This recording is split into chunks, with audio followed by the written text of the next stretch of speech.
Hi, this is Roger, thanks for dropping by. Now you don't normally see this on the Sunday chat, that's because it's Friday. This is the third video I've done today, and it's to get videos in hand to take me through the weekend when Hannah's down, otherwise there might not be any. So that's the reason the Sunday chat is being filmed on Friday. I don't think I've ever done it this early before. As a consequence, there's a section of what I do on my Sunday chat I'm not going to do, and that's the sort of news and views around the world, simply because what I say on Friday might not be true on Sunday. You know, half the world may be missing by the time we get to Sunday, who knows? So we don't need to bother with that, it'll be out of date. Those sort of things are only relevant if they're current, topical sort of stuff. So we'll miss that out. As you'll have seen from previous videos, we had a nice day out at Burnham's last Thursday, got some new plants, and some have said and commented, and it's fair enough, excuse me, something went down the wrong way, it needs washing down.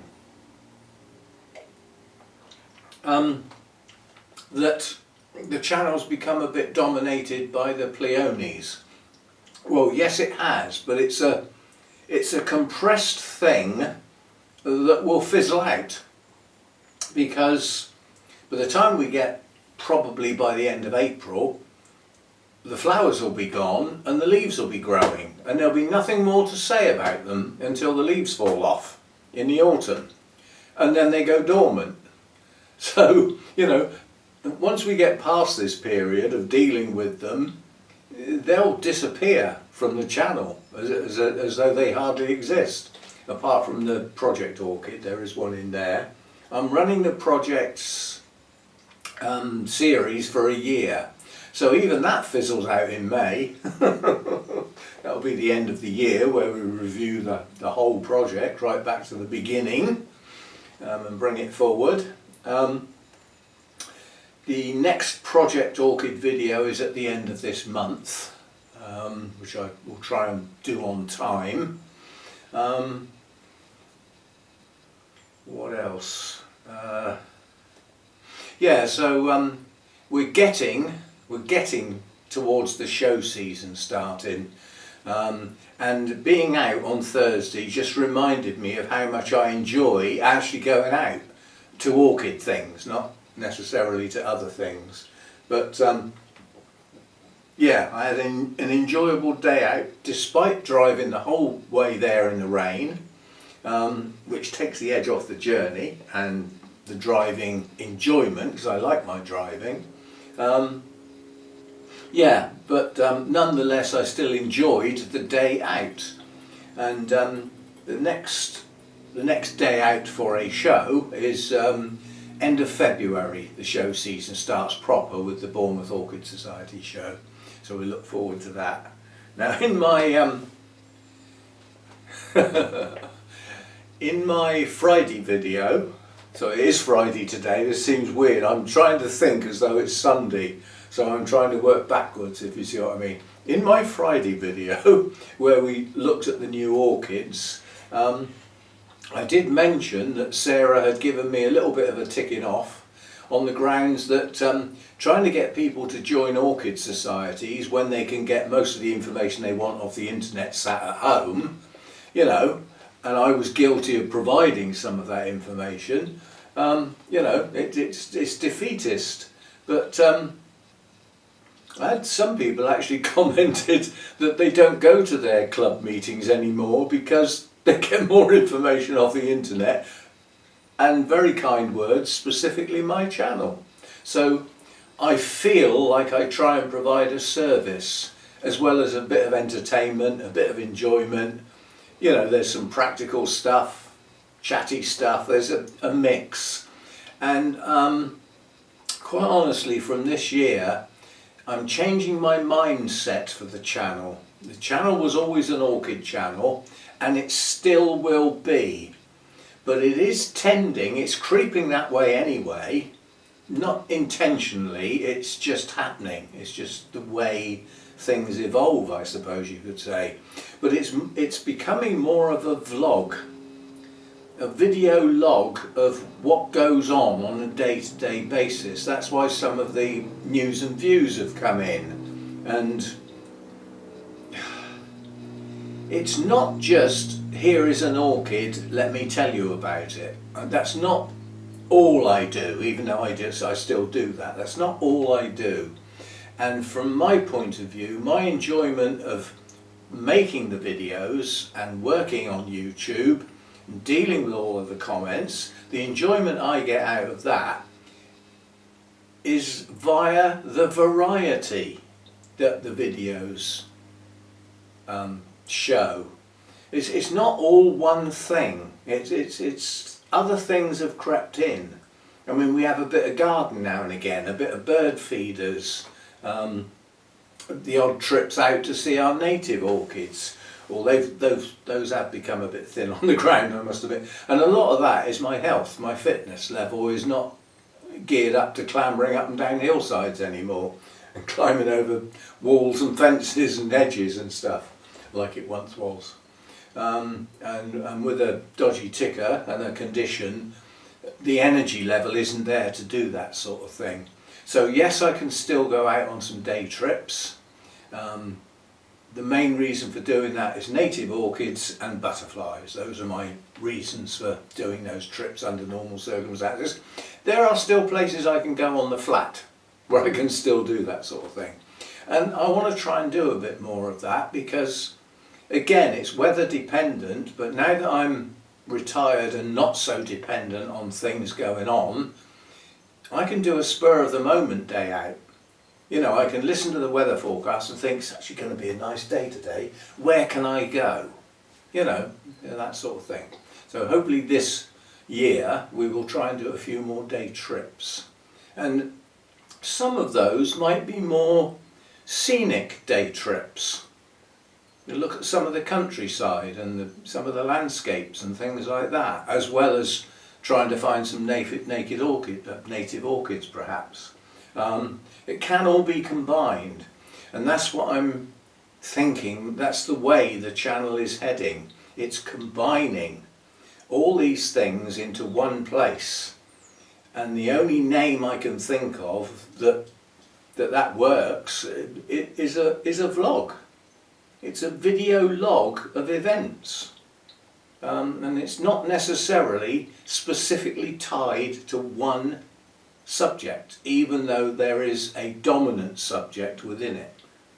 So it's like a warning shot really. It's not all, no, let's put it this way, it's not all orchids, it's not just orchids. There's other stuff creeps in now and again. The stuff that creeps in will not dominate. The orchids will always dominate, but other things can creep in, and a lot of people seem to show an interest in some of those things. So until I get major objections, then they're going to happen. Let's put it that way.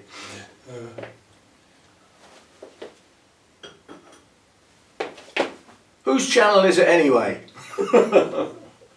Only joking. I've had lots of people say that, it's your channel, you do what you like. And to a degree I do, but I do consider my viewers. You know, I do sort of think, is this video going to be worth bothering with?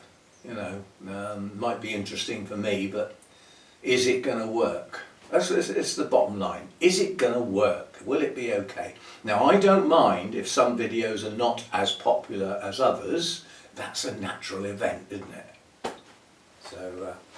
So we'll run with it as far as we can. And what was I going to say? The Pleone dominating a bit recently. I'm going back to what happened last growing season with the Cymbidiums. Now, I have a very good friend who is classed as a Cymbidium grower. That's what he does. He also grows brilliant odonts and brilliant cattleyas. Those are the main arena in which he works, and at some of our Orchid Society shows, he's allowed to put on his own display. Yeah? That's his category, that's, you know, how people see him. And I don't think my Cymbidiums are far off his. In some cases I might have a couple that are perhaps a bit better. And that's with very little experience, but listening to what other people say, like my friend Brian and how he grows his, and most of the people that grow them that I know don't put them outside. So last growing season they stayed in. And then you listen to other people like Mathers, who are Cymbidium specialists, hybridizers, yeah, all that sort of stuff, with Jim Durrant, main man, and you know, and you listen, you sort of think they've got some Cymbidiums that are giants, you know, they're in like dustbins, they're huge, and they grow them for the cut flower trade. So they want as many large, bright coloured blooms as they can possibly get off of each plant. During the height of summer, the growing season, they feed and water those plants 5 times a day. Just how much water can you chuck in a dustbin that a plant can use? Yeah? And it just goes to show that, you know, in the real active growing season, in good conditions, they'll take on board an awful lot. And that's what mine got this year. They got high levels of feed. They got fed higher than I've ever fed orchids before, by quite a bit, like 1/3 as much again. Very high levels of feed. And as a consequence, I've had some very large spikes, some very colourful blooms, and in some cases many spikes. I'll take the camera down and do a case in point in a bit. And I think my Pleonies are going to get the same treatment, because David Mathers, he says that they feed theirs quite hard in the growing season, keep them well watered so they don't dry out, try and keep them as cool as possible, and feed them heavy. And there's a plus side that I'm hoping for. Again, this is my first growing season with the Pleonies, so it's not a case of bear with me, it's a case of this is what I'm going to do and why I'm doing it, and we'll analyse the results at the end of the year, more importantly next year. Because I think by heavily feeding and watering I will get bigger, better bulbs that are capable of producing multiple new growths rather than just one. Because if I've got like a set of 3 bulbs and they each flower, that's 1 new bulb per bulb. I don't get any extras. So I end up with 3 forever. If they only ever produce 1 new growth, I'll only ever have those 3 bulbs. Okay, they'll replenish each growing season, but they won't clump up. Yeah? So I'm going to feed and, you know, and heavy water my Pleonies come the growing season. Not quite as heavy as the Cymbidiums, but they're going to get a lot of feed. They're going to get pushed hard to try and get this year's growths to be as big as possible. Big leaves, big bulbs, good root systems, and get as much energy into those bulbs as possible. They will then go dormant, and then come next late winter, they will burst back into life and hopefully get more than 1 growth where there was only 1 this year. And then we start getting multiple bulbs. And that's my goal, that's the plan. And I will do my utmost to make that work. And hopefully it will. So it's a new genus, effectively, new last year. I've got the first ones. And now I've got some more. Yes, that was the trip to Burnham's. That was the specific reason for going, was to go and hand pick some of those bulbs. That gave me 5 new types of Pleonies on top of the 4 I've already got, so that's 9. There's only 1 species in there, but quite a lot of the hybrids include a species. Well, yeah, all hybrids include. What I mean is an actual raw species rather than two hybrids crossed. You know, where you've got to dig in to try and go back to what the species were. But a species I'd like to get hold of, if ever I come across it and it doesn't cost a fortune, is Forestii, and that is the only yellow species.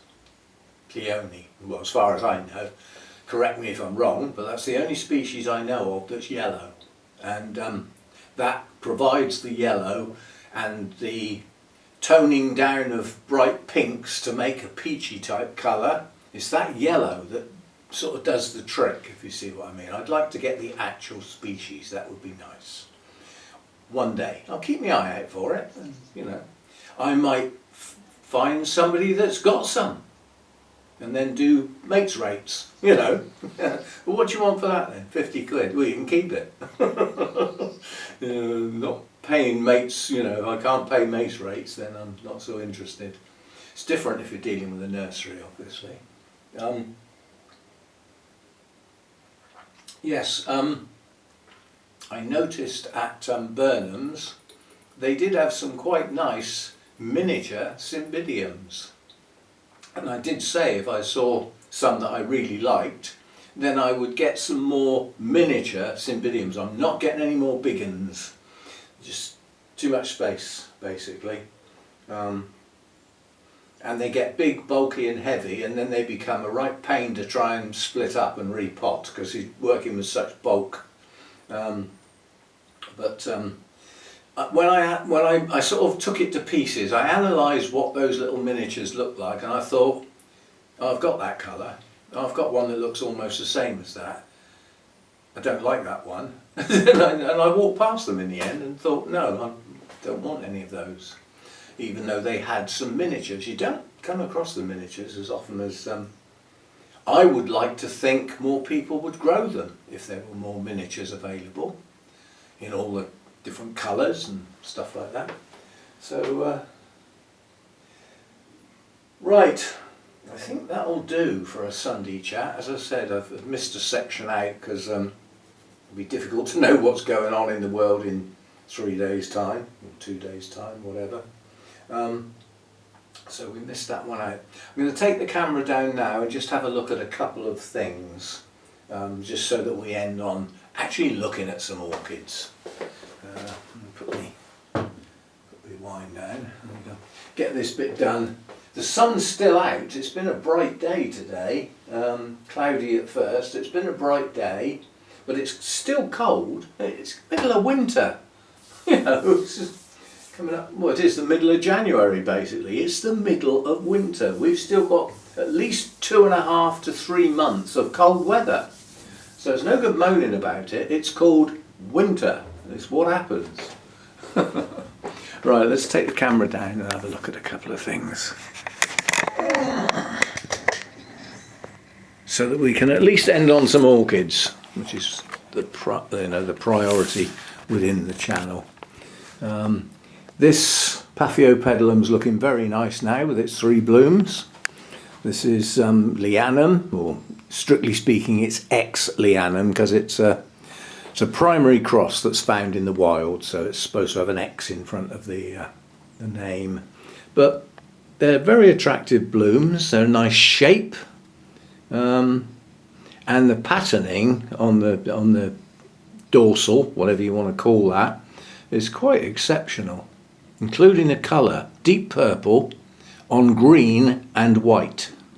That's pretty good stuff. And the plant's nice and healthy as well, so that's good. So that will go to the Orchid Society meeting in a couple of weeks' time, and that will go on the competition table. Providing all 3 blooms are still good, then that will go on the competition table. And I'm seriously thinking about taking this Cymbidium in, but not getting it near anybody else's plants because it's probably still got some scale on it somewhere if I dig down. I won't have got them all off. But I think if I put that on the treasurer's table, which is where I'm stuck, you know, that's where I end up, it's subscription time, so lots of people are going to want to pay their subscription, so I need to be glued to that table in the breaks at the beginning and then in the coffee break and everything, so that people can come and pay their subs. And I think that would make a nice talking point if it was on my table. Then I could get comments. But you know, I mean, it's starting to open now.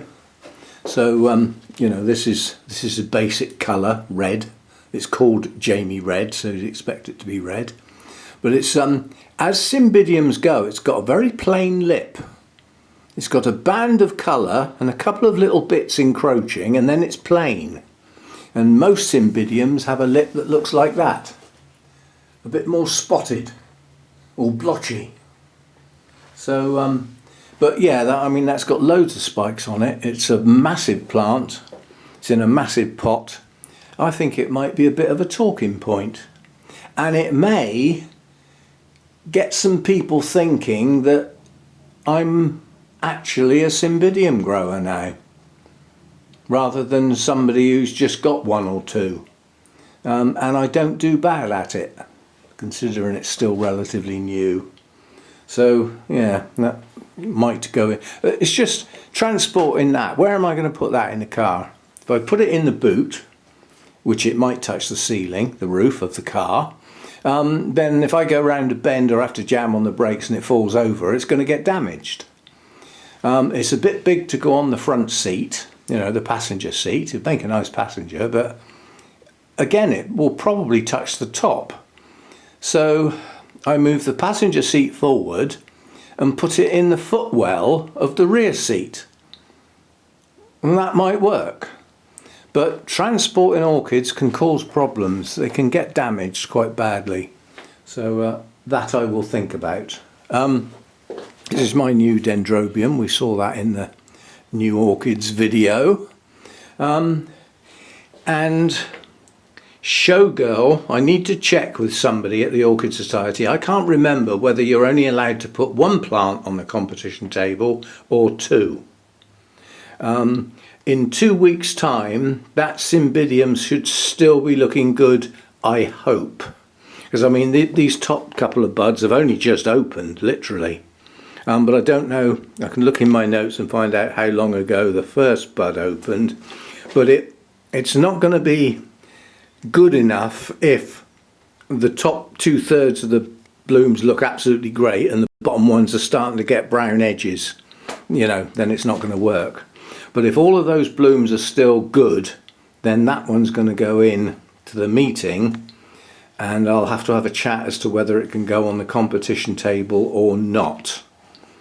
Quite honestly, to get more points, I think this would be the one. If I'm only allowed one, this would probably be the better one to put in, because it's the health of the plant, it's everything. Plus three new growths in bloom at the same time. It's a good show. We shall see. And this one here, the Cymbidium Copper, didn't achieve its proper colour this year. It's paler than it was when I first bought it. Now I don't know why. Could be light levels, could be feed, could even be feed type. Who knows? But it's still a nice Cymbidium. And again, what I was saying about the lip. I mean, look at the pattern on that. That lip is absolutely stunning. Deepest red and a deep yellow as well. It's a really, and you know, you've got stripes deep in the lip as well. Absolutely gorgeous, that one. And the lip on this one as well is blotchy. Very unusual to get one that isn't. The other thing that's going on, it's lurking in the background, is the Nobile types. The buds are pushing on now. We've got buds down in there and up there on the top of that cane. Some there. And then on that ridiculously long cane, we've got some that are not only pushing on now, they're starting to colour up. So I doubt if they'll be too long before they open. So yeah, so we've got nobly blooms to come in a not too distant future. So that's good. Don't think we've got any. Oh, actually, there is a coleogeny that with a bud that hasn't opened that I missed when I was doing the everything in bloom. It's this one, because it hides behind this giant leaf. It's this one. So we've still got that to bloom, and I don't think that's bloomed yet. So that will be the first time. But it looks like it could have a lot of flowers, but it's incredibly slow growing, that spike. Very slow. So we shall see, and all my peonies are in their envelopes waiting to be potted up. They will get potted up in this style. I haven't got clay pots. I could go out and get some, but I think for their first year, when I've only got a maximum of 3 bulbs, and in one case 2, I think these pots will do the job. And I've got stacks of them, so it means I don't have to go out and spend money to pot them up. I've already got the media now, and I think they can go in black pots for this year. Ultimately, I would like, you know, as they start to bump up in the numbers and I start to double up, and where there were 3 there's now sort of 6, that type of thing, I think they'll look better in the clay pans like this lot here. I don't know how many bulbs are in there, but it's more than a dozen, but some of them are quite tiny. They will produce a leaf, and that leaf will produce a new bulb that will be bigger and better than the ones that are currently there, apart from this one. That's a giant. Yes, so Cymbidiums I think I'm doing pretty good with as a relatively new genus. Peonies I don't know yet, because this is my first growing season. And the other thing that's going to happen this year, that started last year but then it couldn't continue due to circumstances. I started going to the Bonsai Society, the local one. It's not far away. It takes about 20 minutes to get there. And it's a Sunday morning. The problem with it is, being a Sunday morning, is the big events that, you know, can be quite tiring because of the distance I have to drive and that, are normally on a Saturday. So I get up Sunday morning and I think, oh, I'm too tired. We'll try not to let that happen so often. And I'm going to try and, the first meeting I will go to is on, it's actually next weekend, next Sunday. And I'm going to chat to the people I know there, the long-term sort of people who've been running it and everything, about filming the work that I do while I'm there. It will have to be such that people will need to know not to walk behind me, because if they do, they'll be on camera. It should be reasonably obvious. I shouldn't really have to say it, should I? But I think I need to. And I need to get permission that it's okay, and explain that people having conversations and stuff will not be on the videos, because I'll replace the soundtrack when I get back. So yeah, so that'll be new. If I can film there, then that's something else that'll be going on once a month. You know, that'd be good. I won't be filming other people doing their work. I doubt if that's on, but I'd like to be able to film my work. Set up in a corner somewhere so that the camera can sit in front of the table, film into a corner, and there shouldn't be any reason for people to walk behind me. That's my theory anyway. And Hannah's Manky Cymbidium plant, with the 2 nice spikes, it's just starting to open. And again, this has a lovely pattern on the lip. But yeah, this is just literally last night, just started to open. So I'm just helping it. So those buds, that'll be nice, because Hannah's down, you know, she'll be here Saturday, so she can get to see it and remind herself what it looks like. Yes, so that'll do. We got a bit of colour in here at the moment, which for the time of year is not bad going. I mean, the Nellie Islas can be in bloom any time of year, and that was bought in bloom. I mean, these spikes I've actually grown on from, you know, quite young spikes. The buds have formed and the buds have opened, so these are not my spikes as far as I didn't instigate them, but I've grown them on and got them to open. And Nellie Islas and Odont types, Oncidium types, they can bloom any time of year really. They do it when they feel like it, when they're ready. And I'm hoping to get good stuff out of this, but I don't think I'm going to get it this year. This is the Dendrobium hercoglossum that Insa organised for me. It's got a lot of growth on it. All the canes are in active growth apart from a couple, and they're pushing on nicely. They're continuously growing, pushing out new leaves and everything.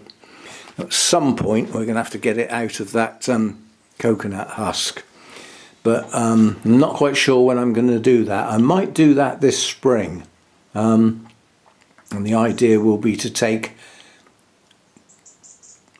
1/6 of it off every third. So I'll end up with half of it left and half of it removed, but I'll be doing it in 1/6. So you take a bit off, leave a bit, take a bit off, leave a bit, in a circular form, so that the damage that it does only damages half the plant and the rest of the roots stay intact until next time when you have another go. So that's a way of doing it. But I don't think this is going to bloom this season, but I'm pretty sure it will next season, and it could be quite a massive blooming. So I've got to keep these canes growing all through this year. Again, feed and water well and all that sort of stuff. Hopefully we will start seeing some new growths when we get into the growing season, because most of these canes were already on it. It hasn't grown any new ones, it's just pushed the ones it's got, you know, pushed them on well. But we should get some new ones, I think, in the you know, as the day lengths, as the amount of daylight gets better, temperatures climb a little bit. We'll see how we do. Right, so that'll do for today, and these are probably going to go over soon. This has been open a long time, and it's just starting, I can see it is just starting to go. So those are going to be gone soon. These have been open a fair old time, and these are still looking good at the moment. These are large Miltoniopsis blooms, very large, and a lovely depth of colour. They're gorgeous. But I think we'll end on this one. This is my Laelia anceps. Very weak, almost pathetic spike. It's short, it's nowhere near as long as it should be, and it's got one bloom. You know, it should have 4 or 5. But nonetheless, the bloom it's got is pretty special. So that's that. I'll do my thank yous. Thanks for all the people who support the channel, the members on Patreon and on YouTube itself. Thanks for watching the videos. Thanks for the thumbs up and the subscribers. If you're not, it would be nice if you did, and all that sort of stuff. And what I will say is, you've managed to get this far, then you might want to watch the ending, because due to requests I've managed to do it. It was, you know, a bit of work because there was a lot of typing involved, but I did the roll call of the YouTube members as a cinematic thing, like on Star Wars, in a galaxy far, far away, that sort of style, but I only did it for the YouTube members. Well, I've updated the ending to include the Patreon members, and there were quite a few of them. So as I said, quite a bit of typing, and I hope I haven't spelt anybody wrong. But yeah, so the ending is YouTube members followed by the Patreon members, separated with their own headings. So hopefully that pleases those people and is more inclusive. Fair enough. And I'll see you next time. Bye for now.